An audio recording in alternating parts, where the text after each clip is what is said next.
right. We starting off with a shot this time? Sure. Well, it's not. You can tell this kid's in his 20s taking a shot. I'm not going to shoot it. But I was gonna shoot. I was going to sip it like a gentleman. Is that what you were gonna do? I mean, I could be a gentleman, or I could be. How old are you? 25. I could be 25.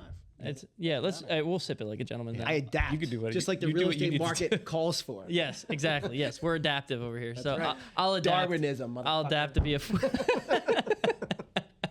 I love it. All right, well, let's just start off there. Welcome to the Marathon Mortgage Happy Hour. I'm Mike Witzak. I'm Rory Farrell. And who's our special guest in the middle today? Matthew Joseph Patrick Donnelly. Wow. That's about as Irish as it gets. And he's wearing his Shamrock shirt today. Shamrock shirt. I got the Irish family crest there. I got a Celtic cross. Yeah, buddy. Got it on my 25th birthday, and I told him to make the fire green. Hell yeah. Up the raw, baby. Great Up the idea. raw. Up the rock, baby. Up the rock. There you go. That's a great segue into, typically we have a beer on this podcast, and I got an Oktoberfest because we're just coming out of October. It's still kind of that season, Yep. but you are not German. So I am not. He immediately pulls out Irish whiskey. Yes. Yeah. So it's 1 o'clock, by the way, guys, for all And of what do you we guys got? tuning in. What type of Irish whiskey is this again? You were It's called Green Spot, single pot still Irish whiskey, triple distilled, Mitchell and Sons. Beautiful. Okay. It's pretty good. Yeah, smells good. Yeah, you're about to find out. Well, Let's find out. and these awesome glasses. Where do you remember where these came from? Oh, this is yes. This is a good story. This is Cheers. from Gary DeMedio. Cheers to Gary DeMedio. So Gary, that was good. That's We what all just agreed we would sip it, and there it goes. that works with me. So That real is quick, actually really good. Gary DeMedio owned a property management company. That's the property management company that me and Mike bought. Now it's M Property Services. Used to be DeMedio Real Estate. So unfortunately, he passed away about 7 years ago. But he was like a legend, bigger than life.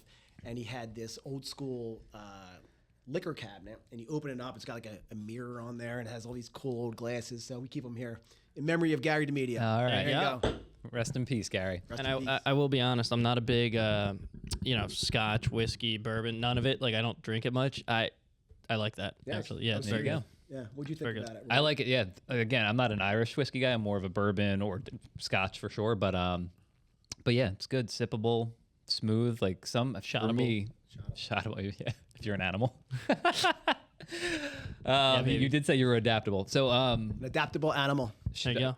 Real guess. estate animal too. since we're doing, Let's get into since it. your first drink's already gone, I guess we'll get into the German. get into the German. side Do of we this share podcast. He'll probably we'll pour one Yeah, out and then it doesn't matter. Go over there then. There you go. We are doing there you go. go. Oktoberfest from Workhorse, thank you, sir. which is King of Prussia. I you. try to keep it local for these guys. These guys are in Conchi. Grew up in the Northeast, but grew up in the area, live in the area. Northeast Philly up in the house. And Is that where you're from? Yeah. Where at? Longcrest? Okay. Yeah. I was in Port Richmond. My family had a hardware store in Port Richmond for 103 years or something. Nice. Yeah. So Yeah. you're a little bit more north than I think us, but Yeah, I got family.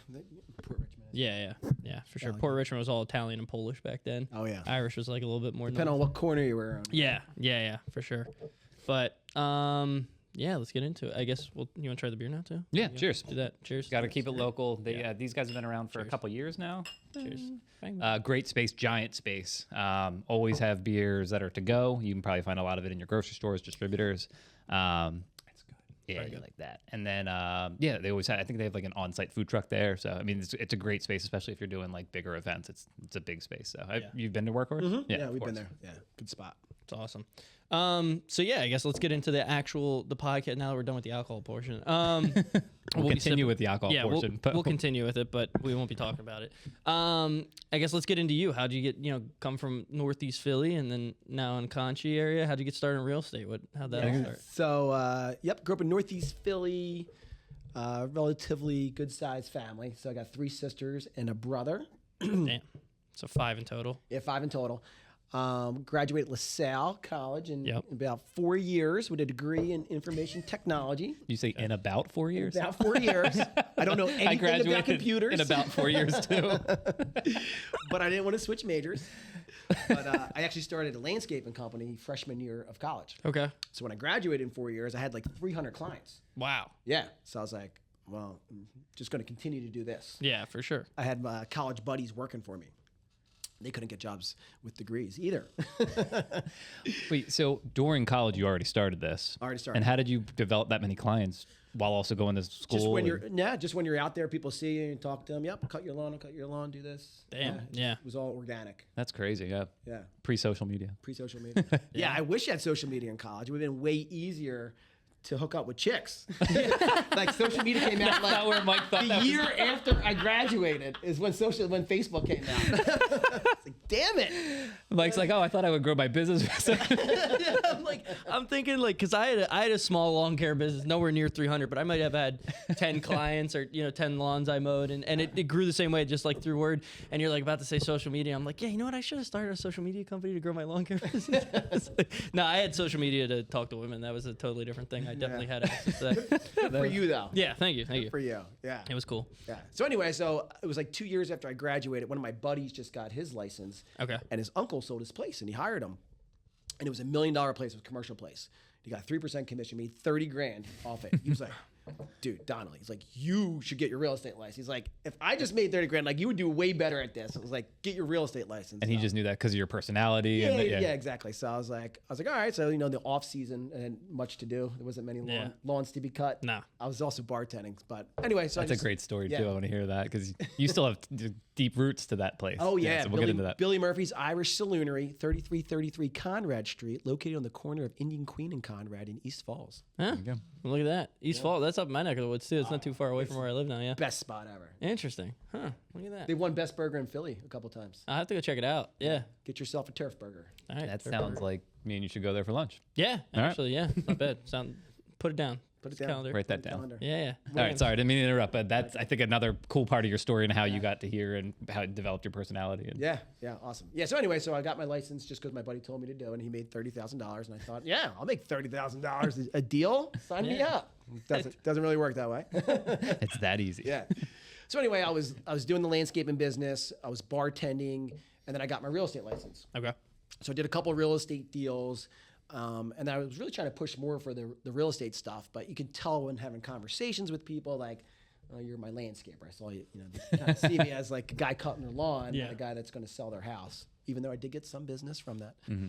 And then bartending, it was like kind of the same thing. Like you're the bartender, and they're not saying this out loud. I'm just kind of reading in between the lines. Sure, yeah. So then I came to the hard decision. In 2009, I was like, all right, screw it. I just need to go all in on doing this. Mm-hmm. Or I'm just going to kind of continue what I'm doing, which is like, hey, kind of successful here, but not really hitting the potential that I could with something. And at that point in time, my body was getting beat up. I was busting my ass. Yeah, and you weren't that old when that was happening. Imagine the guys out there now who are like... Yeah, but I was like really like humping, like doing hard laborious work, which I enjoy too, get out there and do some hard work. But I got to the point where I was like, all right, I'm just going to sell the landscaping business. I'm going to give up bartending, which is also super tough. And I'm going to fully commit to a real estate career in 2009, 2010 when real estate was not good. I was about to say, 2009 is a crazy time to pick. To give up. Hey, this is when I'm going to give everything up and go into real estate. That's how I fucking roll, baby. Damn right. Dude, I don't think there's ever a good time to start real estate, but it's like, starting in mortgages 3 years ago wasn't a great idea either. So no, you want to learn in a bad market. Yeah, that's how you really become good. You learn in a bad market. Yeah. I told him a million times, I'm like, dude, if you can get through now, you can survive now, like... Yeah, it's only going up. It's only going theoretically. Up. And then I think the hard part is when you don't have that cushion of what we had prior to everything that's happened over the past couple of years with it being slow. It's like it's really hard to literally live with not making as much money as you potentially will, and just surviving through that. Yeah, no, it's tough. But it's like I wouldn't change it for anything in the world. Like I'm glad I'm in a bad market. For sure, and I agree with that. Yeah. So you started in 2009, and then did you? Just I started in 2006. I sold everything in 2009. So now I got a couple of years of experience where it made me feel comfortable, where like, hey, I know if I dedicate myself, I can at least do enough to survive. And did you know, like when you quit, you're like, all right, I know that I made this amount in real estate over the past year over year. Like if I get rid of my bartending and did you have that thought, or were you just no? It was more so like, for people to take me serious as a real estate professional, I need to only be a real estate professional. Sure. Yep. And I had to just be okay with not making as much money if that was the case. Yeah. Yeah. And so you start, you're 2 feet in now in 2009 and 10. Did you join a team? Did you? Yeah, so it's funny. So Mike Soroka, who's my business partner now. Tune in next week for Mike Soroka. tune in next week for the Polish Hammer. Do you think his is gonna be as colorful as your podcast? I don't know, but I love this one. So Give him a couple shots. We'll be fine.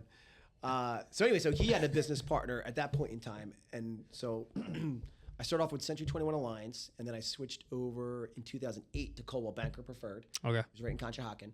And then Mike and his business partner were ERA Platinum, and then they switched over, I think in 2008 as well, to Coldwell Banker. Okay. So we were working at the same brokerage, and we kind of knew of each other. And when they heard that I was going to sell the business and go full time, they asked me to join their team. So I was like, awesome. I need the accountability. Like, I'm fucking scared. I need mentors. Sure. So I was very excited to join their team. So when I went full time, I immediately joined their team, and that was awesome experience. And it kind of really set the groundwork and the foundation for what it takes to be a successful real estate agent, especially in a down market. We time blocked. We prospected every day together from 9 till 12. And that is not fun in any way, shape, or form. And I'm not even good at it. Like, what I was good at was developing relationships with people, building my COI, and then getting referral business from that. So I didn't even do that good of a job, but I spent every day for a couple hours, prospecting. And that would be calling for sale by owners, expired listings, circle calling, where, if you have a listing or open house, you're calling all the neighbors and letting them know, hey, I have this listing, I have this open house. Do you know anyone that wants to be your neighbor? Oh, okay. Yeah. Interesting. And that probably, that built skills that in a good market you wouldn't have to build. Yeah, and it's more so, it's contact sport. A lot of people, you don't even have to be good on the phone. You just talk to enough people. Yeah, you'll hit something eventually. Eventually. And I think we talk about it in the office sometimes. I'm a firm believer in it. I think Rory is too. We talked about it before, but just being in the office, there's something about whether it's karma or God or whatever you wanted to put it down as. It's like you're putting in that time. Like, hey, I'm in the office. I'm making these phone calls, although it might not be leading to business right now. Right. I think it's just showing like whatever's out there that, hey, I really want to make this successful, and then it pays off eventually. It just you might not see it immediately, but you definitely don't see it immediately. But no, if you put in the work, you guarantee you will see the results. Some people, they might see results quicker than other people, but when you put in the work, you will see results. And same thing about being in the office, you have a better chance of getting a lead, like a hand-me-down lead from someone who's here. Sure. This happens now with our team. We get a call, hey, I want to, see this house today, or and want to list my house. Who's in the office? All right, here's a lead for you. Yeah. Who's available? Who's ready to go? I probably get 5 deals a year from just like sitting in the office and picking up the phone and somebody's like, hey, I got a mortgage with you guys 20 years ago. We're selling our home. We're buying a new place. Like, can you do it? And I'm like, yeah. Or someone who just finds us on Instagram or Google reviews or whatever. It's like they're going to call the main number. Right. And our office is kind of like a round robin. It's like whoever picks up the phone, picks up the phone. Yeah. And it's not always going to be a new client. It might be someone where you say, oh, you're looking for Courtney or whoever. But or it even might be like sometimes Tom, he's so inundated with work. He'll be like, somebody calls from 10 years ago, hey, I worked with Tom, but I need to get a loan. Tom's like, just take them. You know what I mean? Just take them and run with Tom it. Gets a lot of business from his new OnlyFans page, too. Yeah. Interested to see what he can do with his feet. We're gonna have to run that one by Tom before we. No, you guys don't know about that? What's his only? Know about that? Yeah, we'll put the link in the bio. What do you mean we gotta run that by Tom? That's going right. He won't listen to this. I'm gonna clip that and send it to him. He'll find out about this on Instagram when it goes up. We'll collaborate with you so you're implicit in. Perfect. Tom just got done going like, yeah, it's not professional or whatever. We were talking about social media before we got here. Like, hey, you need to do X, Y, and Z, and then we'll be like, Tom's OnlyFans on Instagram. Hey, anything in a down market, right? You got to make some money. Hey, dude, we got to. Now, if you subscribe to Tom's OnlyFans page, you'll be in an up market. There you go. Exactly. Yes. Shore houses aren't cheap, man. We gotta keep it going. They're not. Shout out to Brigantine.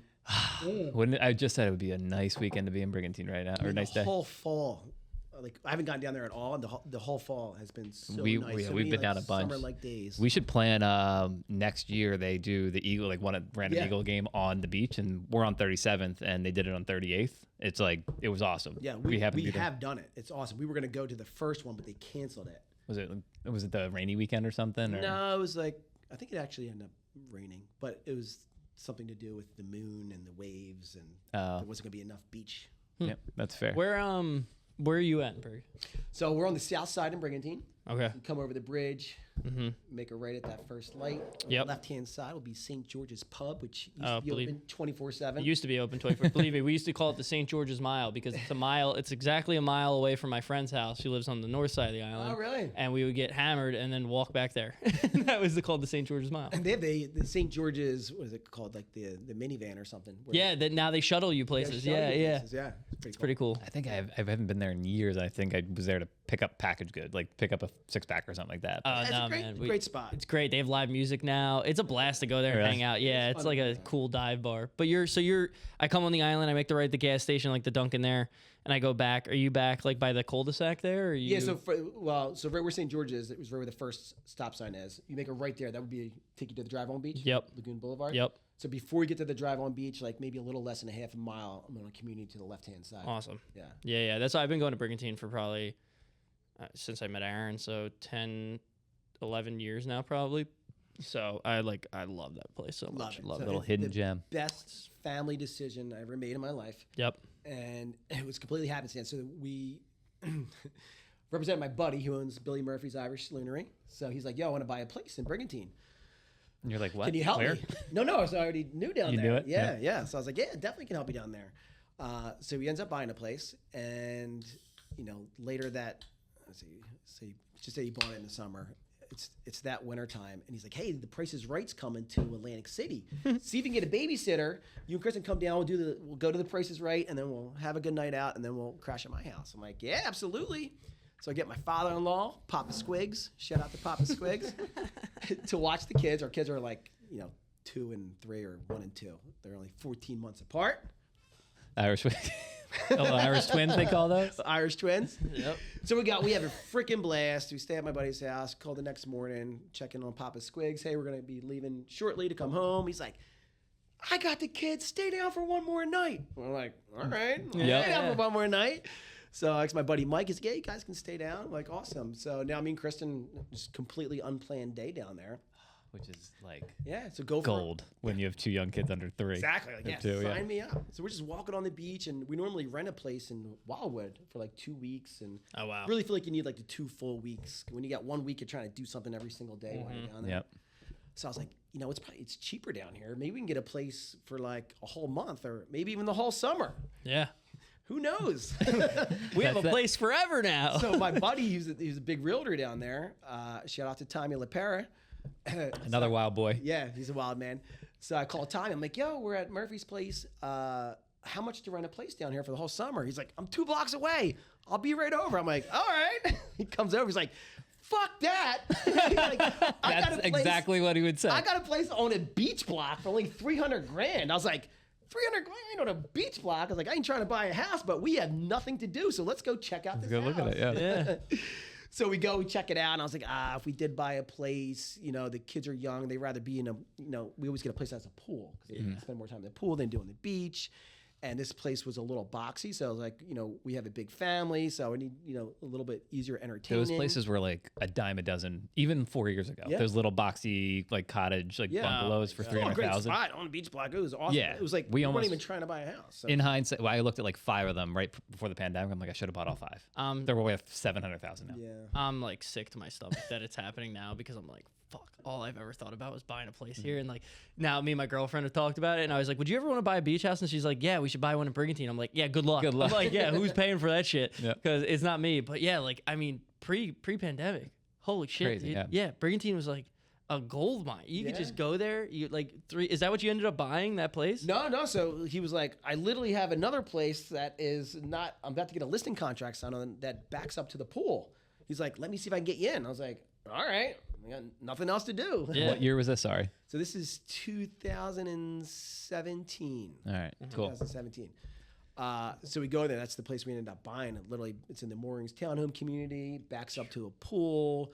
It's a townhouse. It's like 2,000 square feet, 3 stories. It's nice and Oh my open. God. I've seen pictures of it that you put. Like, it looks very cool and communal, like you said, with the big family. It looks very like everyone can be in the same room. Right. You're not divvied up. Yeah. 2,000 square feet's Yeah. huge too. Yeah, it's That's huge. Yeah, it's for perfect. a And it was beach home. Yeah. 325,000 is what they were asking. So again, we have no desire to buy a beach house. Yeah. So then we go to Andre's afterwards, and the one guy's singing Frank Sinatra live. My wife loves it. So a couple martinis in now. I was Yeah. like, all right.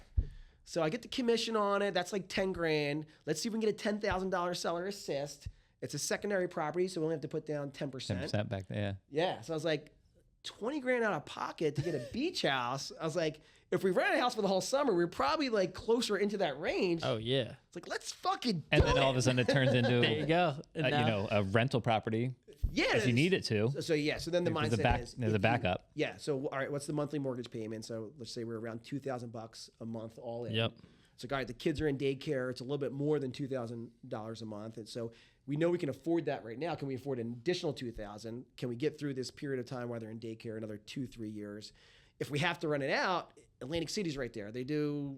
You know, there's always something going on over there, so you're more likely to be able to rent it out in the And in the winter, off-season. like people don't realize, like it's one of the few beach towns where you can probably rent it through the winter because of Atlantic City. Exactly. Yeah. Yeah. So the thought process was, if we had to rent it out, we could rent it out, and we'd actually probably make money on it. Yeah. Can we come out of pocket now the $20,000? Do we want to get rid of that? So that was like the thought process, and I was very nervous. And even when you did it, you don't know if you make the right decision or not. Yeah. So literally 2 days before we settled on the property, my brother-in-law was 46 years old, dies. Oh, jeez. Yeah, he's playing tennis, and something happened to his heart. So it might have been actually the day before we settled. So it was also one of those things. It was like, fuck, man, life is really short. Yeah. Life is really short. Wow. And, you know, God bless, you know, I was very close with him. Awesome human being. And it just made me kind of really realize, all right, you know, life is short. Family is really important. This will provide more family experiences, you know, with my family. And for sure. it has been the best thing we have ever done in our whole entire lives. And it's by no means this mansion on the water or anything. You know, Yeah. it's a townhouse.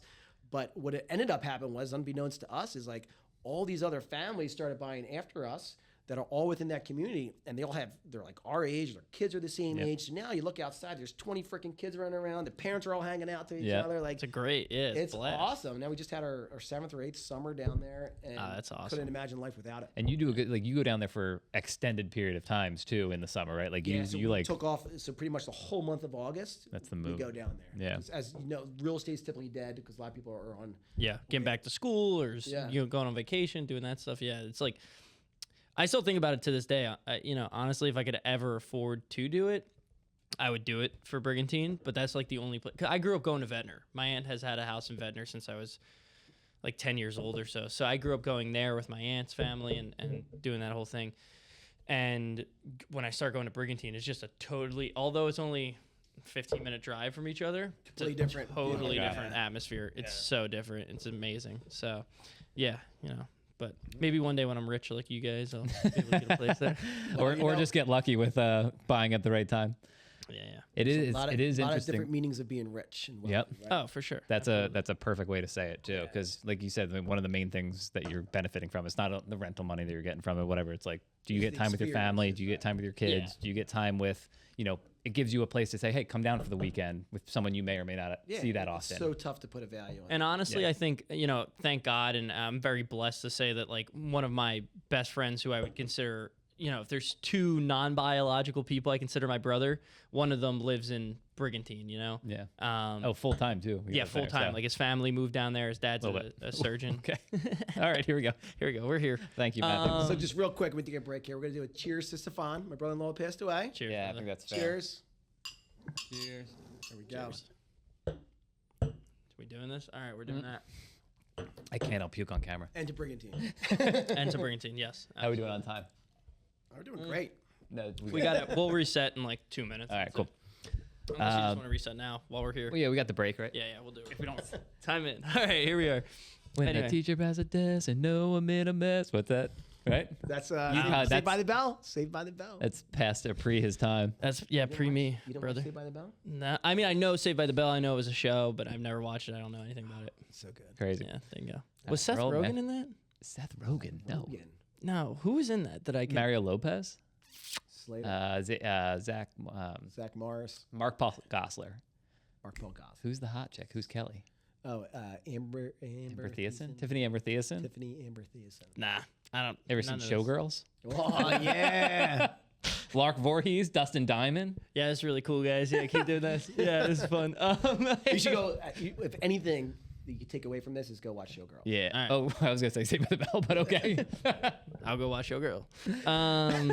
But anyway, I don't even know what we were talking about. Brigantine. We're talking real about estate. Brigantine, and Okay. how important it was to your family to buy that place. And since then, and you have other investments, and you and Mike have gone in on other things. So you're like all in on Brigantine. I love that. I do love Brigantine. All in on it. But yes, all in on buying real estate in general. So one of the great things that me and Mike have done over, the course of our time together. So we're 10 years as partners now. And this is, we preach this to our real estate team, the agents on our team. And there's a lot of real estate agents that sell real estate and never buy real estate on their own. We're like, you should buy real estate because time goes by pretty damn quick. Yep. And as you guys know, there's never been a 10-year period of time where real estate hasn't appreciated to at least where you bought it from. And if you look at it, it's typically going to be a 2 to 3 to 4% appreciation year over year. So we bought, 1 to 3 properties a year. And now, most of our net worth is just because we bought these properties that were, $200,000, $300,000, that went up substantially over time. Yeah, that's what. Yeah, I'm in the same boat. Yeah, you're preaching to the choir over there. Yeah. That's what I have. It's funny though because I bought my first place I bought for $24,000, and then the other place I bought for. Where's that at? They're up north. So I grew up in the Poconos. I was born in Port Richmond. Family had the hardware store, closed the hardware store down like 06, 07. We moved up to Jim Thorpe. And that's where I grew up. So they're up there. Olympian. Yes. He was an Olympian. He loves this shit right now. Oh yeah, this is so great. But yes, grew up there, and then a lot of the like coal towns in that area. Mm-hmm. Obviously, there's not like a big economy there, but still, for the house I bought for $24,000, it's probably worth like 100, 110. That was like 2 years ago. Yeah, 2 years ago. Yeah, real estate, baby. That's it. Yeah, and it's cash flowing. It's cash flowing. Yeah, cash. You got all your flows. money out of it. Got all my money out of it. I could have gotten more, but I was like, it's good. Yeah, why get more? Bought my other place on the same block for $95,000, 2-unit. Probably now after all the work I'm doing to it, it's probably worth 150 something. So Nice. And that was only a year ago? 18 months ago. Less than 18 months, but over a year, somewhere in between there. But so that's what I'm a huge believer in that. Like I try and buy a property a year. This year I didn't buy a property, but I've also was able to save up so that when another deal comes, that I have the cash to do that. Or and you're smart about it too. You're not just like eating them up. And you're like, what's going to be the right one to do? And also, it's been a down year for our work, so it's like maybe not the best time. Big time. Maybe not the best time to be spending the cash that you have accumulated. Did you guys know that this year is the worst year in 35 years in real estate transactions? Really? I don't know if I knew that fact specifically, but it doesn't surprise me, and I've heard things like that. Yeah, last year was definitely our worst year as like a loan officer business, but then just from a company standpoint too. Like last year was a really, really tough year. Now this year we're doing better than we were last year, not by much, but we're doing better. And it's like, I think because we found over the past 2 years, this is our third year of like bad, it's a really slow market. We kind of found our groove and like kind of what works for us as loan officers. And I think real estate had really good years during COVID. So did, tough years during COVID, but mortgage loan officers had great years because of the refis. Right, yeah. And then it kind of switched to where if you were a listing agent, you had crazy good business because you're getting 100 offers on your home that are 50, 60 grand over asking price. Well, misconception, but go ahead. Okay, please. That's why we have this is why I want your side of this, because looking in from a loan officer standpoint, I'm like, hey, if you're a listing agent right now, you're probably making a killing. But is that the case or no? So it's a supply-demand issue, right? So yeah, for sure. Wasn't a lot of supply, ton of demand. So you get one listing, you get 100 offers. Yep. So it doesn't mean you're selling 100 houses, getting 100 commissions, right? True. So per transaction, you're probably doing fine, but you're doing less. Per transaction, you're doing fine, but you're doing less. Okay, understood. So there was less listings to get. Yep. Yeah. Each listing you had required a lot more work, which is fine. Like that's what you're in for. And then you have the other side of it for a buyer's agent, where literally a listing would come live, they would change their schedule, take out their buyer, write an offer for them, convince their buyer to go out of their comfort zone, to either go over asking price, which oftentimes it was $50,000, $100,000 over asking price. They had to waive inspections, do all this shit, and they would still lose. Yeah. And I think what I'm trying to say is like over 3 years of having a difficult market and still having a difficult market, it took us 3 years to figure out like kind of what works for us as a company, and we're still not like making strides. We're making like small steps toward getting back to where we were, but it's like so tough. It's so tough. And hearing that, like, just is so crazy to me. It's third year in this. It's like crazy to me. So even like being a listing agent, getting a lot of listings, which we're typically like 65% listings to buyers over the course of a year. There wasn't many listings to get, so our transaction count started going down. So this year, me and Mike, since we've been partners in 10 years, we'll actually do the least amount of transactions since we've been partners. Wow. Yeah. Yeah. But it's kind of one of those things, like, you can get through this. Yeah, so we just got to get the other side. So the other side of it, there's so many agents who got out of the business. Yeah. Right? I think it was like I mean, I saw a percentage at one point, but it was a good percentage. And it was over mimicked, 100,000. and it mimicked what loan officers kind of saw a similar attrition with, 13, 15% of loan officers are just out the business. So which is good. I mean, there's a lot of real estate agents that, just got their license. They did 1 to 3 to 5 deals. Yeah. Came to them from their family. And especially with a changing, adapting market, like, you need true professionals who know what they're doing. So full time. So I feel changing like with the market. Yeah. So adapting. So getting through this period of time, which I feel like we're through it now, and we're going to start seeing.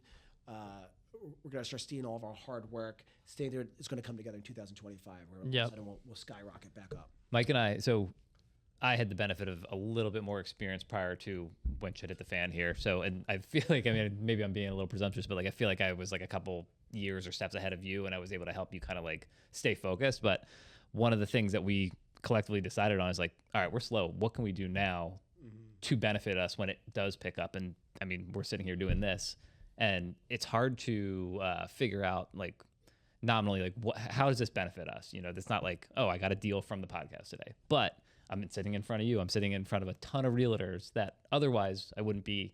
I mean, we can walk into a million offices and not see one realtor, but we have a realtor on every single week. So it's like little things like that. Like, we might not be seeing the payoff now, but it's like we're building relationships while people have the time to. And that's the key word there, sir. Building relationships. Yeah, absolutely. No, I tell them all the time, like, dude, if it wasn't for him, I would have quit 2 years ago. You know what I mean? I'm like, this. But it's a two-way street though, because like I wouldn't be able to start a podcast without my 25-year-old friend who knows how to do all this shit. So it was a blessing that you came in and kind of made us start thinking about things a little differently and like focusing on social media. And also we had time to do it. And like, how do we adapt? How do we figure out how to what the be fuck different? is Saved by the Bell, brother? I don't know that shit. I'm here, baby.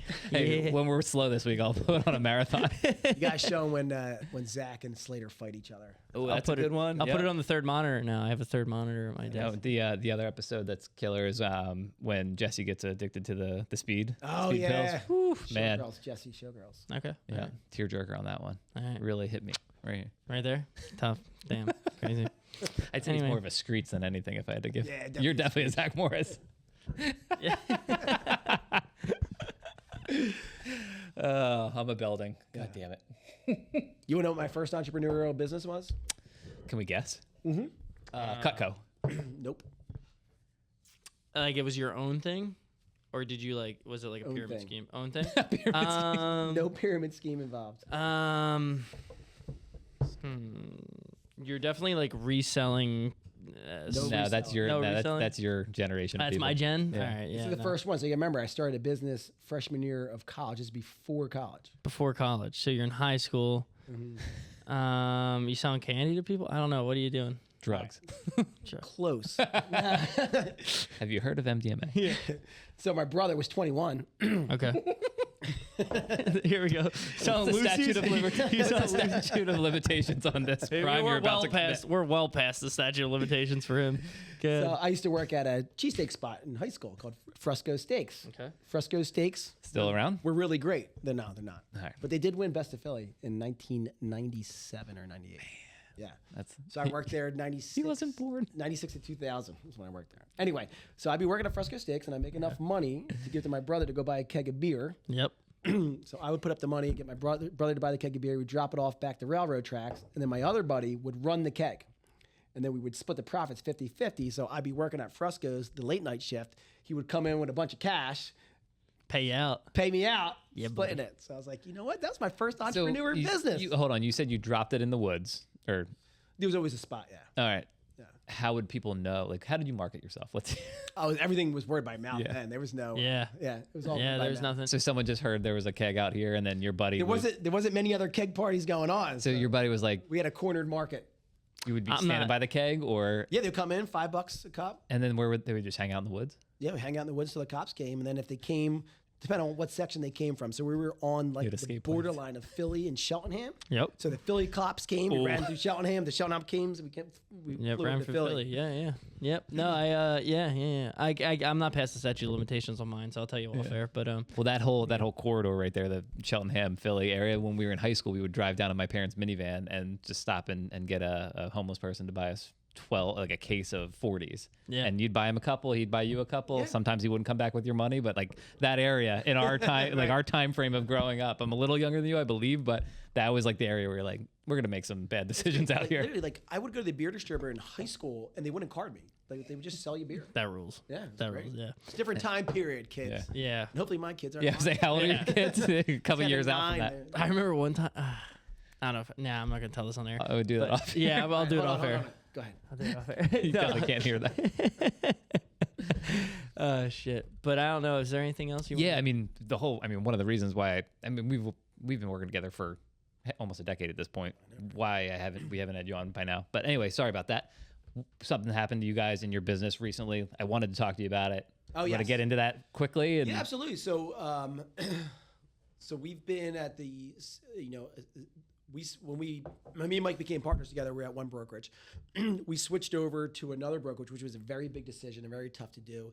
But it was like we felt like we were much more entrepreneurial than the current brokerage we were at. So we needed to grow and do that. So we were there for 10 years. So leaving that was super tough. So in the past month, we just switched over to EXP, which was a very hard decision to make. But again, we just feel like we need to adapt with the times, and like they were in the forefront of where technology is, being leaders in the real estate with all these changes going on with the NAR settlement lawsuits and whatnot.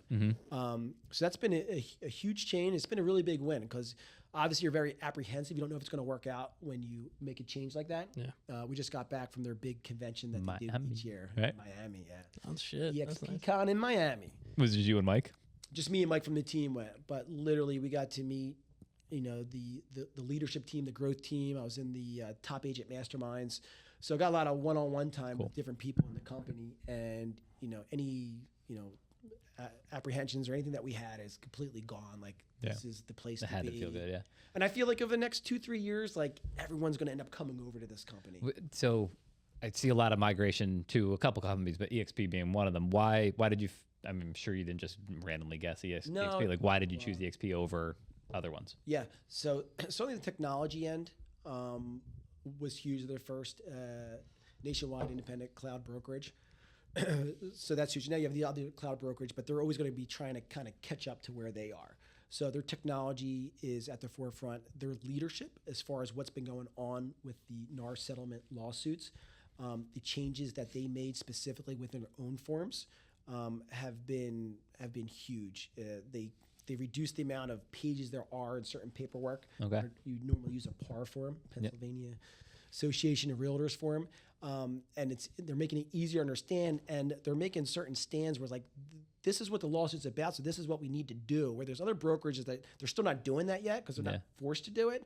Where EXP is like, no, this is what the lawsuit's about. Get ahead of it, yeah. Let's get ahead of it. This is what they want to accomplish with it. Let's be compliant with it. And this is how you have the conversations. And this is how we're going to help you get through this. I think the clarity, because there was so much confusion about, number one, what's the ethos? Like, what's the point of this whole thing? And then from Money grab for the attorneys. and then from a realtor standpoint, like, how do we manage it? How do we move not forward? wrong. How do we adapt? So it's like really dialing it in and like making it understandable from a client perspective and from a realtor, buyer seller realtor perspective. Like how do we clarify this? Like, Yeah. So there's always information, really. Yeah, exactly.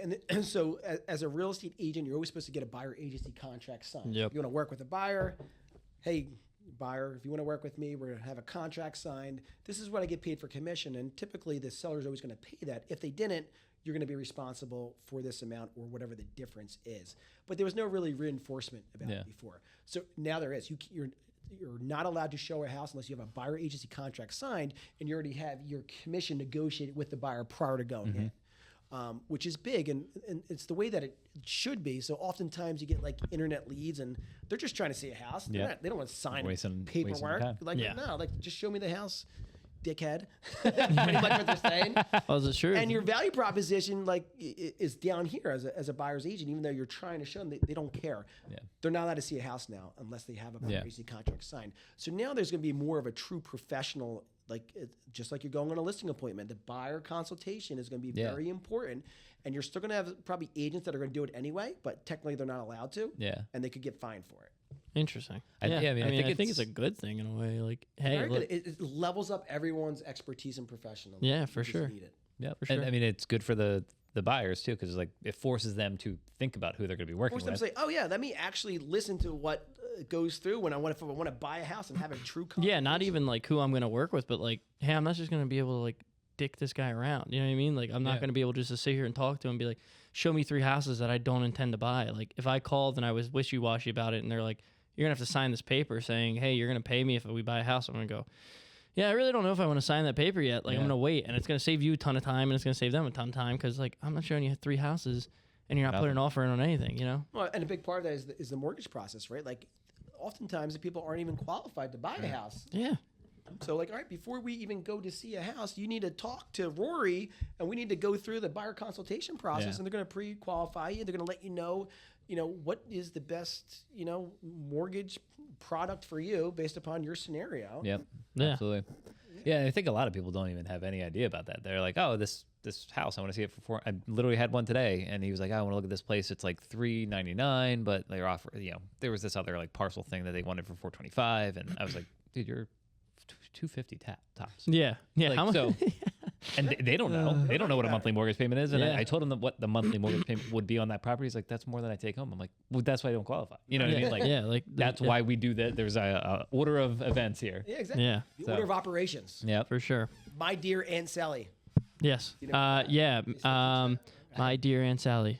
My dear Aunt Sally. It's like multiplication, division, subtraction, or my dear addition, subtraction. Can you come over and teach my 6-year-old There you go. math? That's pretty good. It's pretty good. Yeah. Huh? So yeah, that's all. I mean, do you want to touch on anything else, or No, that's a just pretty I'm big touch, excited though. to see how EXP works for you guys. I'm sure. I mean, at the end of the day, it's like not that it doesn't matter who your brokerage is, but the people who you work on within your team, the people you bring on your team, like if they're going to work hard, they're gonna have success anywhere. So it's gonna be cool to see like you guys being at the forefront of this new brokerage and pushing things forward. And 2025 should be good. 2025 is going to be great. It's going to be amazing. I love this attitude. And it is all about relationships. Like you said, at the end of the day, we could be our own brokerage if we wanted to. We could. People are going to work with you because of the relationship that you built with them and the rapport that you establish with them and a referral source that you have. And I would say specifically for you guys, like your name in the community, you have a history here, you have a proven track record specifically. And I mean, not that you only do this community, but like you're almost synonymous with this area, like Plymouth Meeting, Conshohocken, the Northeast, like all those areas. It's like, yeah, because we put the work in, the time, the energy, and the effort to also pour into the community, which is important. Yep. Yeah. I mean, anything you want to touch on as far as like just quick rattle off, you guys do a ton with charities and local events. Sure. So I would just say, so where it started off was, me and Mike combined our 2 teams and became a real estate team. And over that period of time, we built a real estate portfolio. We purchased a property management company. So we run a property management company. We've built other businesses that all kind of circulate around real estate, and none of that stuff happens, overnight. All you have to, like, if you're a real estate agent out there, you're someone that wants to start a team, or you're just an agent that wants to purchase a property. Don't look at like, oh, I want to have 10 properties. Just buy the one. Take action, and time's going to go by really, really quick. Yep. So before you know it, all those little base hits add up. For sure. Yeah. All right. Cool. Nice. We good? Yeah. Anything you want to add? Yeah, cheers. Cheers. All right. Cool. Hey. I got booze. Yeah. There you go. All right. Thank you for coming Cheers, on. It's guys. been a long time coming.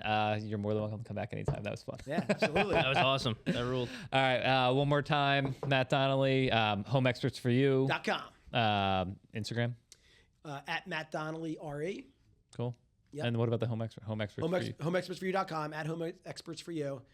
And We'll tag all that stuff. Yeah. Tag it all. Cool. Works. Check out these guys if you need anything in the real estate world. #Brigantine. All right. Love that. All right. Later. Happy-